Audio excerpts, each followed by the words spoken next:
தேவன் தம்மை நோக்கி இரவும் பகலும் கூப்பிடுகிறவர்களாகிய தம்மால் தெரிந்து கொள்ளப்பட்டவர்களின் விஷயத்தில் நீடிய பொறுமை உள்ளவராயிருந்து அவர்களுக்கு நியாயம் செய்யாமல் இருப்பாரோ? லூக்கா 18வது அதிகாரம் 7வது வசனம். பேட்ரிக் என்ற ஒரு சிறு பையனை பற்றி இவ்வாறு கூறப்படுவதுண்டு.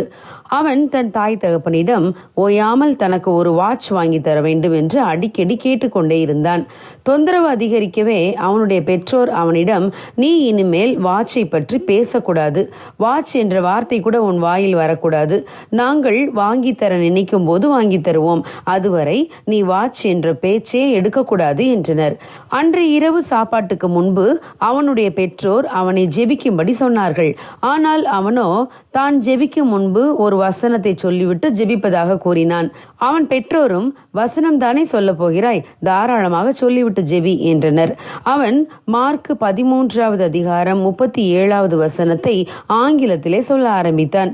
And what I say unto you, I say unto all, watch என்று சொன்னான்.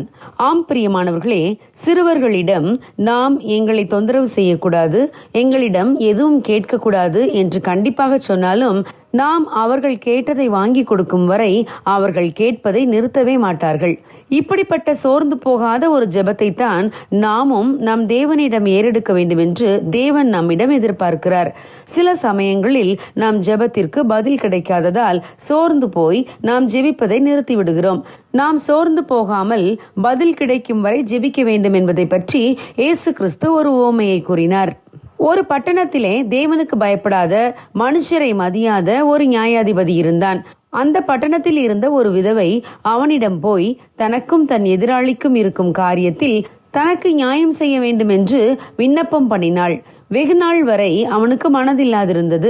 பின்பு அவன், நான் தேவனுக்கு பயப்படாமலும் மனுஷரை மதியாமலும் இருந்தும் இந்த விதவை என்னை எப்பொழுதும் தொந்தரவு செய்கிறபடினால் இவள் அடிக்கடி வந்து என்னை அலட்டாதபடி இவளுக்கு நியாயம் செய்வேன் என்று தனக்குள்ளே சொல்லிக் கொண்டான் என்றார். ஆம் பிரியமானவர்களே, நாம் சோர்ந்து போகாமல் அவருடைய சித்தத்தின்படி தொடர்ந்து ஜெபிக்கும் போது தேவன் நமக்கு நிச்சயம் பதிலை கொடுப்பார். தீராத குடும்ப பிரச்சனைகள், ரட்சிக்கப்படாத கணவர் அல்லது மனைவி பிள்ளைகளினால் வரும் பிரச்சனைகளிலிருந்தும் உங்களுக்கு தேவன் ஒரு ஜெயத்தை தருவார். அவர்களை ரட்சிப்பார், தீராத நோய்களை நீக்குவார். ஆகவே ஜெபிப்பதை விட்டுவிடாமல் தொடர்ந்து ஜெபிப்போம், பதில் நிச்சயம். God bless you. Have a good day.